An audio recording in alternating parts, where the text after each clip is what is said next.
It's a 13th century schizoid man here with another video.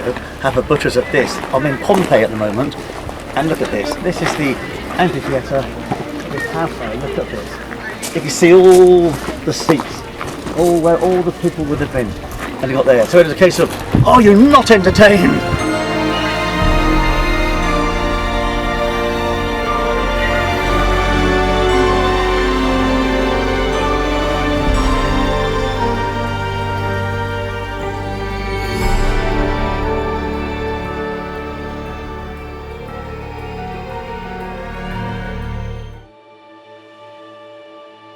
And right, here I am in Pompeii.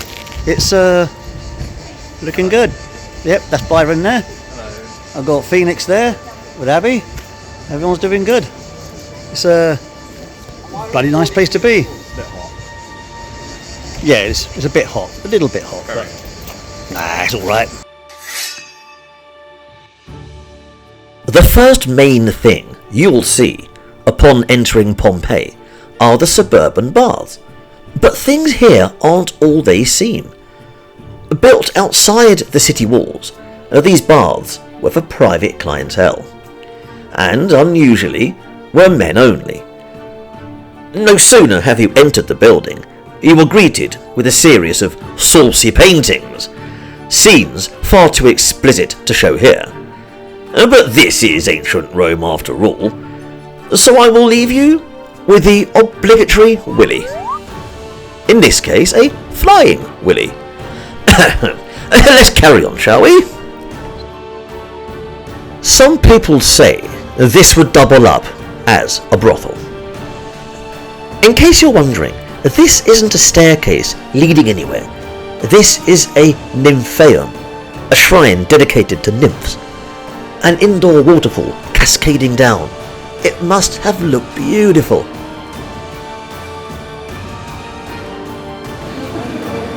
Look at all the fish. In 62 AD, disaster struck Pompeii. A disaster depicted elsewhere in mural. No, not the eruption of Vesuvius. An earthquake that rocked the town. One that caused catastrophic damage. Was the town already in disrepair by the time Vesuvius delivered the coup de grace? Or was Pompeii on a path to recovery? We may never know. Either way, the town was already in decline by the time of that fateful day in 79 AD. Add to this the tremors that were the harbingers of Vesuvius' wrath. We are not looking at a town in its prime. No. We are looking at a town in chaos, followed by a town in flight. Many people already foresaw the upcoming doom and fled the city in droves, leaving Pompeii town limping to its tragic fate. As for the suburban baths, they had still not yet fully recovered from the earthquake, and were still in disrepair by the time of the eruption. We're also looking at millennia of looting and vandalism and war, which warps our understanding of this ill-fated town. Whatever the case, I'm not going to be delving into the horror and calamity which took the people of Pompeii. I am going to be taking a walk down one of their no doubt busy thoroughfares. Look at their buildings and roads, see their houses, temples, the forum, and not missing the spectacular amphitheatre, before doubling back. Although I couldn't possibly traverse all of Pompeii in a single day, so purposely left some out as an excuse for a later visit.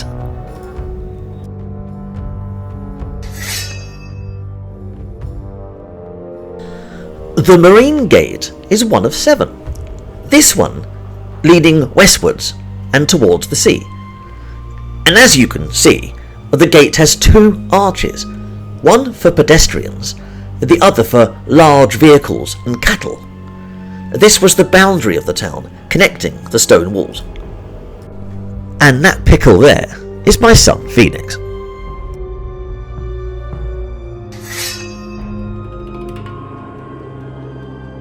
I'll briefly mention the roads, similar but different than we have today. The pavements are narrow, but high. Opposite sides only accessible by stepping stone crossings. Cartways running down the middle. It's a proto-thoroughfare, an idea that will evolve. The ones we see now are no doubt warped by the passage of time, but straighten them out. Quite a good system, if not narrow. And they would double as water channels. That, I imagine, would not only help clean these possibly filthy roads, but also deal with flooding, because yes, Pompeii was prone to flooding. Now compare it to a modern city like Napoli, Paris or London. Look how you can see the different ages. Skyscrapers lording over ancient stone structures, refurbished in the 19th century. Pompeii isn't alien to this. It was old by the time of its destruction, a living relic. What looks like a classic Roman town, well, to them they viewed it differently. Blends of different centuries, cultures and fashions. Its origins lie with the ancient Greeks, yet shifted to the Etruscans, eventually becoming Roman by the 1st century BC. Even its name, Pompeii, was a Romanization of a word lost to history. Only speculation remains to its etymology. And this was back then. Even the pre-Romans didn't know. You see, they were not too dissimilar to us. Like the Roman cellar, making kosher for the Jewish community, the family with the Indian statue, or the temple of Isis. These are themes and fusions familiar to us in any town or city today. Either way, Pompeii was a tale of two peoples. You had the Oscans, who were under the rule of the Romans, who slowly dominated the town and politics, and not to mention various civil wars, from Julius Caesar to Nero, all changing the face of the Roman Empire. The residents of this unremarkable coastal town in Roman Campania were witnessing firsthand immense changes, which for us are the blink of an eye. You can just imagine the trader in there. It's with all his wares, all his goods, with the canopy over it, everything else on there. So yeah, because Kajit has wares. The basilica was built in the 2nd century BC, older than the Roman occupation. In fact, it's one of the oldest basilica in the Roman world. It's a public building where courts and administrative affairs were held. The tribunal area is impressive, with a sizable peristyle, which is the vast area squared by walls and columns. This led directly to and from the Forum. So, imagine lots of important men in togas, busy with many legal and commercial matters. Behind us, as we turn around to the left, is the Forum, the hub of the city, the public square. The statue of a centaur is a magnificent piece, even today. Like many shopping plazas today, the Forum was a pedestrian affair. Entrance to the area was controlled to limit vehicles. These days we are looking at a stripped down, bare affair, with none of the majesty it once commanded. There would have been bunting, wooden divides between the columns, traders of every kind, from ironmongers to potters, people relaxing as marketeers hawked their wares, as busy as any mall today. No doubt a gaggle of children, a beggar, possibly a crippled veteran of one of Rome's many wars, or a trickster being moved on by the town guards. Would there have been buskers, jugglers, men breathing fire, or a tumbling act? Would be tempting to imagine. The people here are already coming to life, if only briefly, in our imaginations.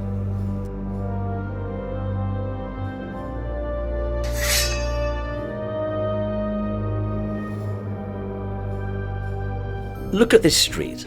Imagine the vendors hawking their wares, from fine silks to local garden, a Roman delicacy. Wine, both good and bad. Bars, restaurants, takeout, you name it. Here, the rich had luxury villas with tricliniums and facilities to cook. But like any vibrant, well-to-do escape, somebody had to work.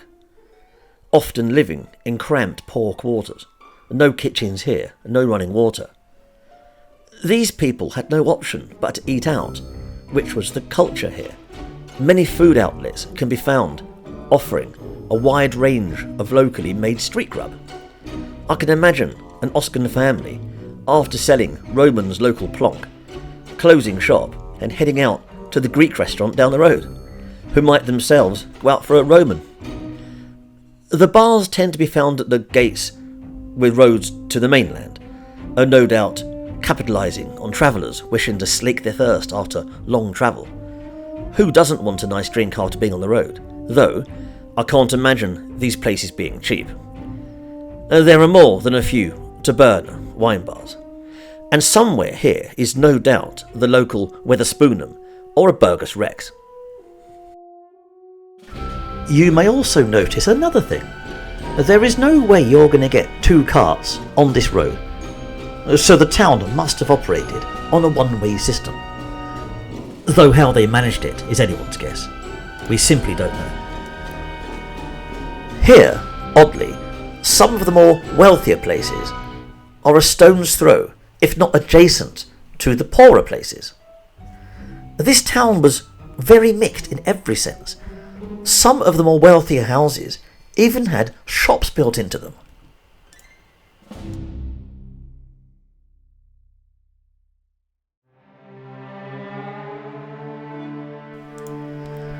The Via dell'Abbondanza would have resembled any high street we are familiar with today. The shops would all have plastered walls, covered in signage and graffiti. There'd be canopies overhead, and the buildings were a lot higher, having a second level, accessed by stone stairs. Here, you can most certainly get more than one cart down the road, so not everywhere was one-way traffic. If only there was some running water. We know the Romans had it. Aha! Yeah, we're not going to do that. Water. Okay, yeah. Oh my god, it's cold. In the 1st century BC, this diverse town of Romans, Greeks, Oscans and others appeared to join with other towns in a civil war against Rome, though not because they opposed Rome, but because they wanted to be part of its club, with full perks, full membership. The result was conquest by Rome. So ironically, the rebels won, as they now joined the Roman world they wanted to be part of, though this came at a terrible price, as the infamous Sulla besieged the town. Ballista shot is evident in places, and don't be thinking archaic mega crossbows making kebabs of ranks. No, imagine lead balls being slung into walls. A different era of war. 2 brutal conflicts scar this town: the siege of Sulla and the Allied bombing of World War II. Either way, this creates the divide that people of this time will be familiar with.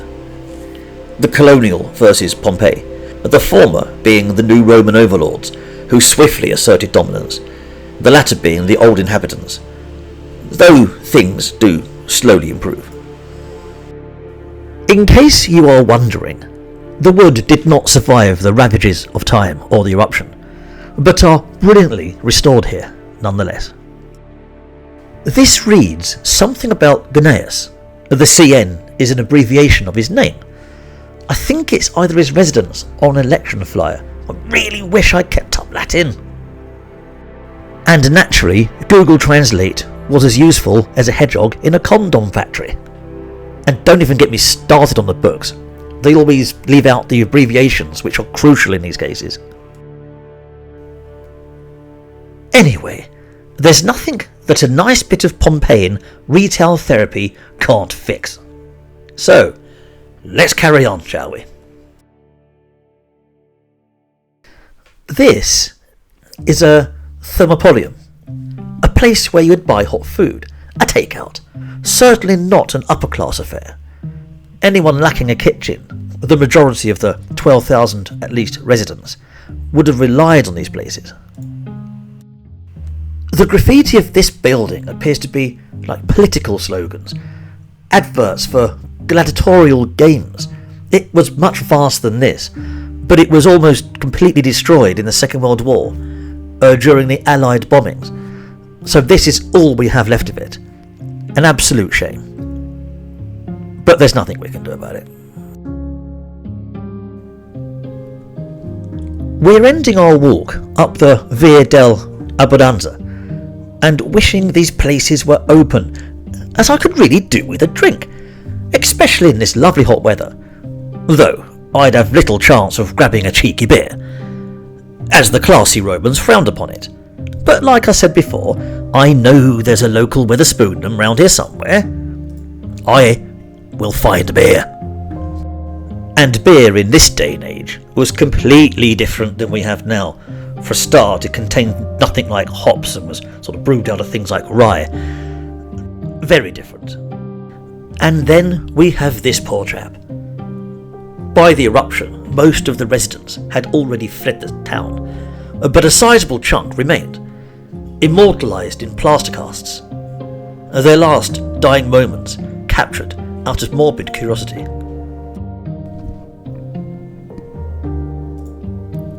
The peristyle of this house is very well preserved, given what it's been through, and you can tell that the Romans certainly loved their bright colours and paintings.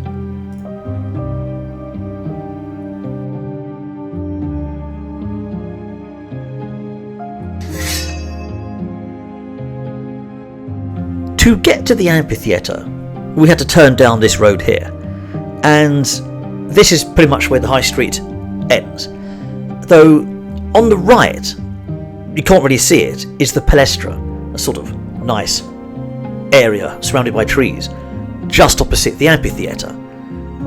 But it was a nice stroll, and as you can tell, it's the Romans knew what they were doing. They knew the idea of beauty, and we made sure we walked back this way as well.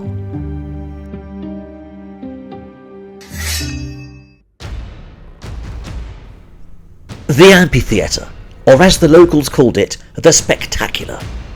Built in 70 BC, soon after Sulla's conquest, it is the oldest standing stone building of its kind in Italy. It outdates the Colosseum in Rome by over 100 years. And those arches you see here would house traders. So if you feel like having a Burgers Rex before entering the Spectacular, here's your chance. Or maybe some nice spiced wine, especially in this lovely weather.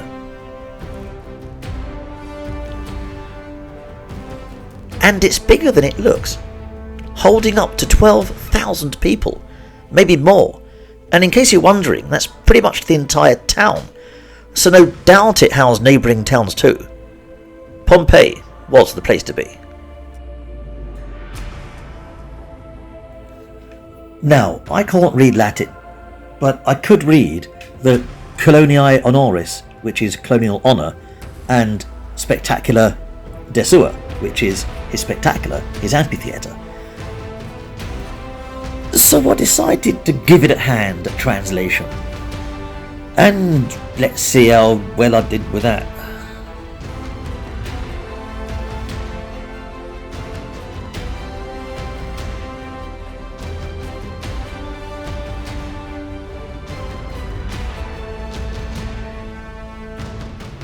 Yeah, I think I'll leave the translation to the professionals who actually know what they're doing.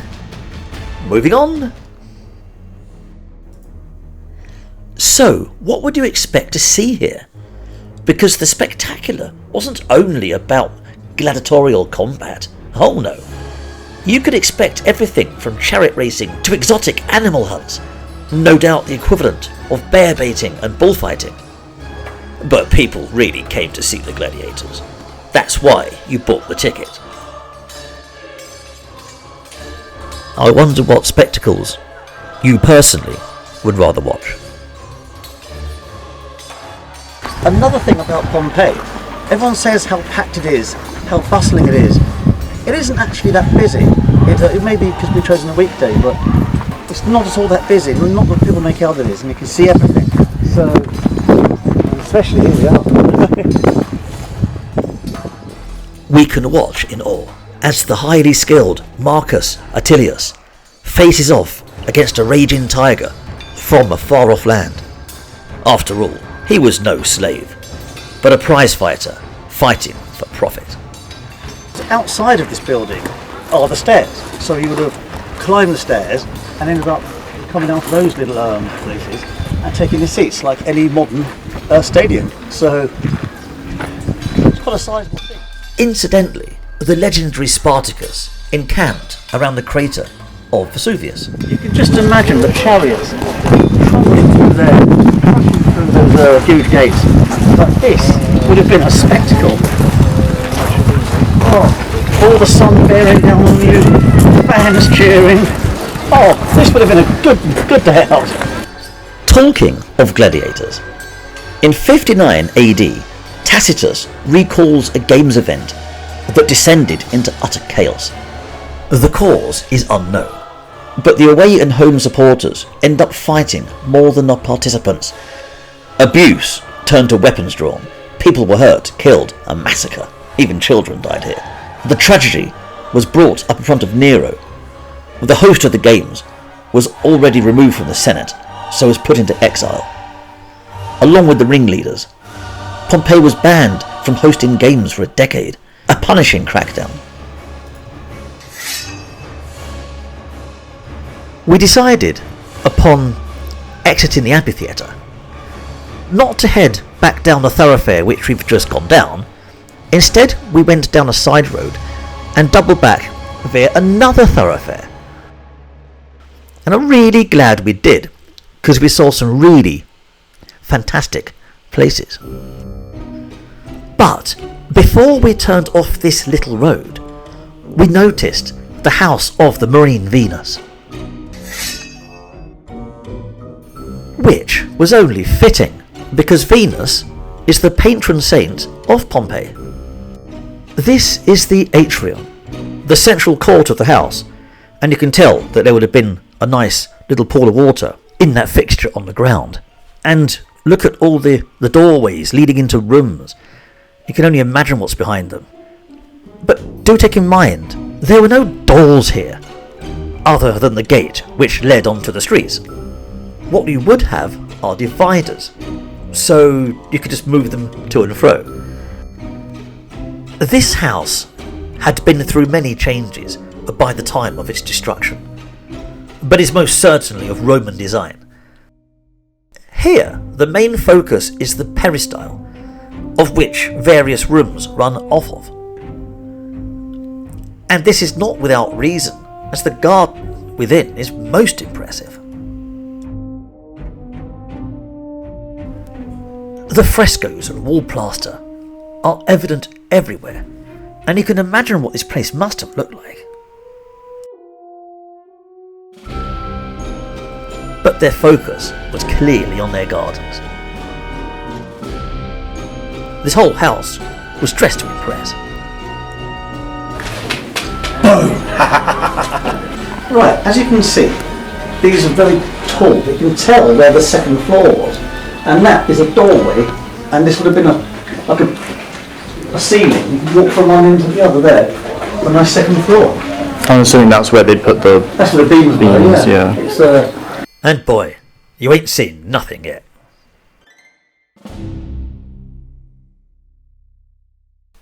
Like I said before, no wooden beams, in fact no wood, survived the passages of time. So everything had to be reconstructed, recreated in the modern era. But they did so using their best of understanding of Roman architecture. The result is many people don't actually know that these wooden beams are modern. because the recreators did such a good job that that you can't tell. So, there you have it.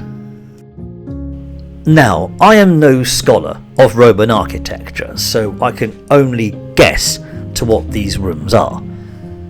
But you would have no doubt had the triclinium, sort of the eating area, and you would have had latrines. And a brief word on those is they are basically a plank of wood with holes in, leading to a drainage system which you would use water to splash and clear the mess.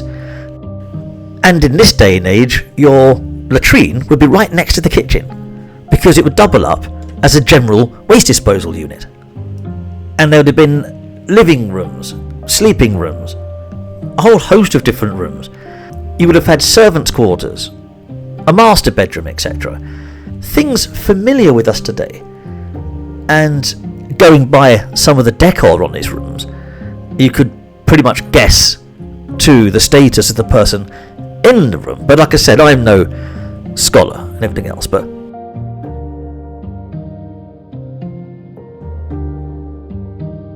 and I don't know what that face is. She doesn't look a happy bunny, but that's not why I'm here. I'm here to see Venus. And what a sight she was.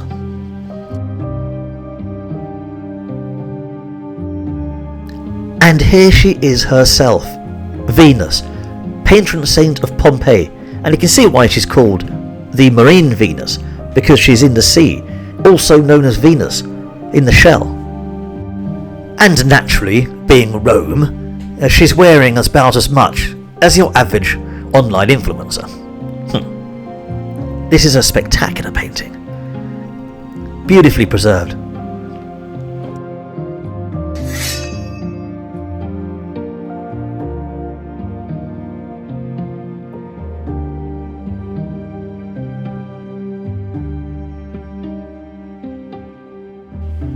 At last, a tavern where I can slake my thirst.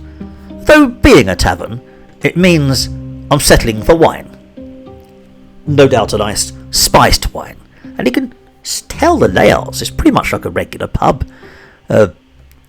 Completely familiar to us of our day and age. Nothing's changed over the last 2,000 years, really, has it? This area was much more ruinous than the previous areas, which had been long restored, at least to the best of people's ability. Here was a lot of ruin. The archaeology in Pompeii being far from complete, there being entire areas completely unexcavated. Out of the 12,000 or so inhabitants of Pompeii, only around 2,000 bodies have ever been discovered so far. So we know that most people got out before the eruption even hit. So it would have been a ghost town at the time of the eruption. People appeared to have just left with what they had, very few belongings, and in some cases seem to have piled things up in rooms before taking what they could, leaving archaeologists confused as to what actually went where. Pompeii is as much a mystery now as it was back then in the dark ages of archaeology. Though obviously we have a better understanding than the chaps in the 19th century. I will also add the looting which happened directly after the eruption, because people knew there were riches in this place, knew there were treasure hoards, knew there were goods, so they dug tunnels in and tried to get as much out as possible, probably leading to the Spartan aspects of many of the houses. Things were either destroyed, stolen, or taken. And many of the buildings are only named after aspects of the house rather than the inhabitants, who were lost to history. Like the upcoming house of Menander, named after a Greek poet who most certainly never lived anywhere near Pompeii.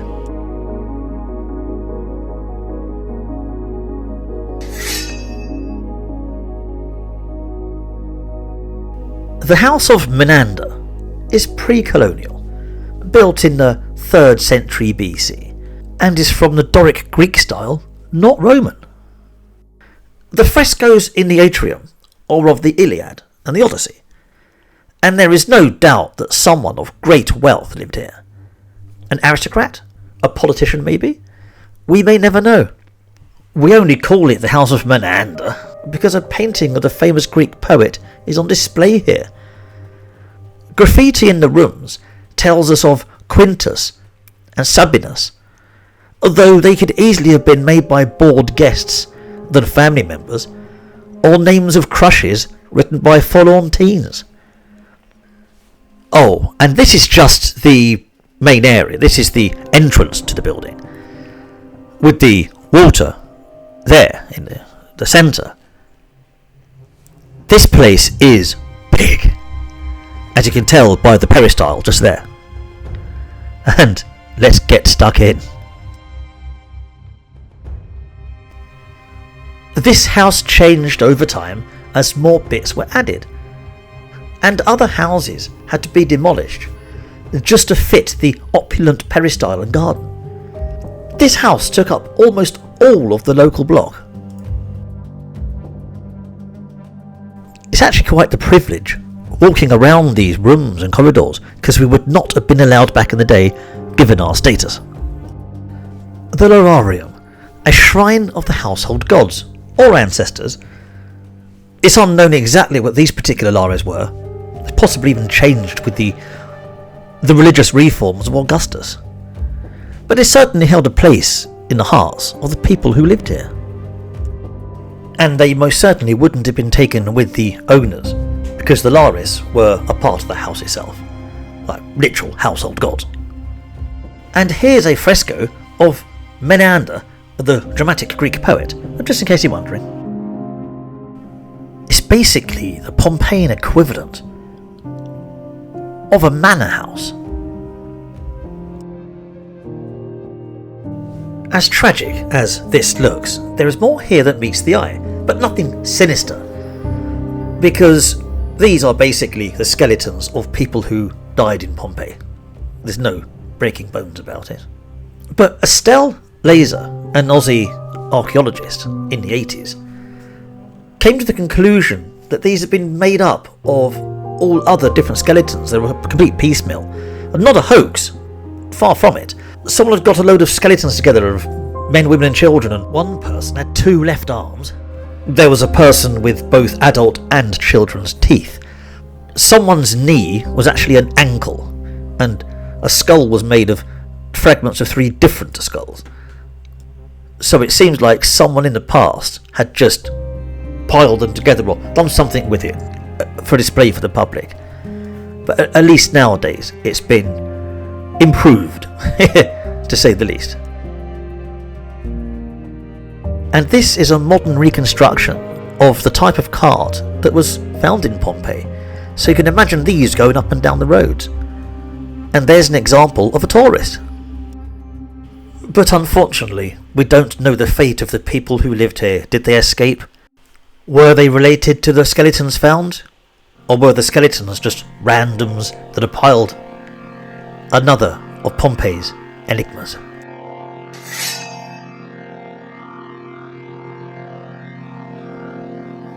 And so we make our way back through this tragic, ill-fated city. Back up the familiar paths with the stepping stones. And Byron is about to slip.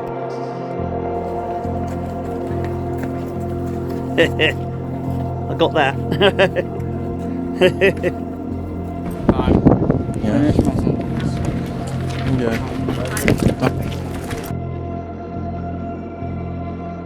Visiting Pompeii is a beautiful and sombre experience.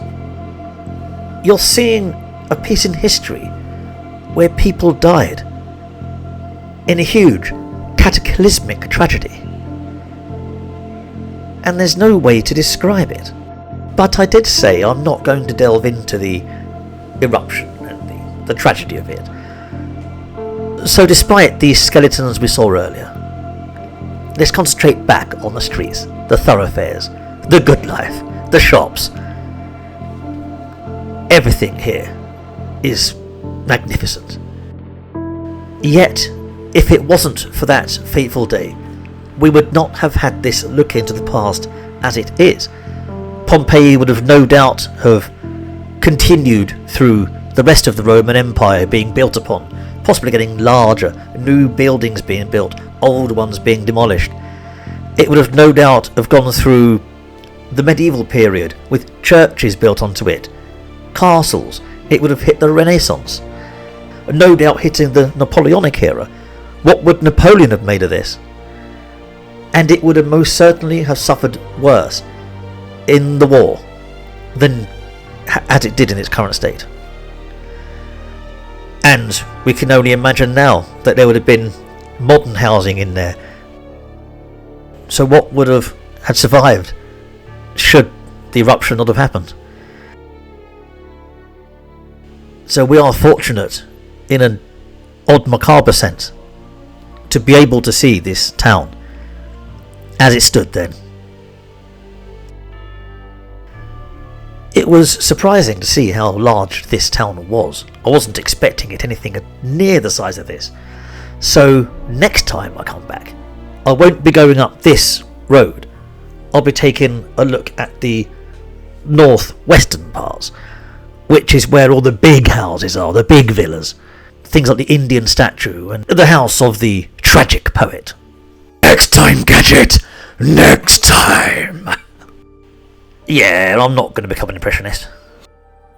Well, if I was back in ancient Pompeii, the first thing I would do is get a nice kebab from one of the many sellers and headed home. Well, I say kebab, more of a gyros, the Greek variety. After all, kebabs of the Greek variety were mentioned in the Iliad. Just, I've got no chance at all of getting a doner. And before we leave, we'll be briefly passing the theatre district with the Odeons. Imagine if over there was some old retired actor reciting anecdotes from the Iliad, from the stands you see in front of us, the ancient equivalent of Ian McKellen or Patrick Stewart. Some old play called Waiting for Godorius. After all, things haven't changed that much. That's why this is called the classical period. Outside of Shakespeare, it contained the classics. And that concludes our stroll through the ill-fated but magnificent town of Pompeii. Its main thoroughfare to the amphitheatre and back again. Well, hope you enjoyed it. See you around.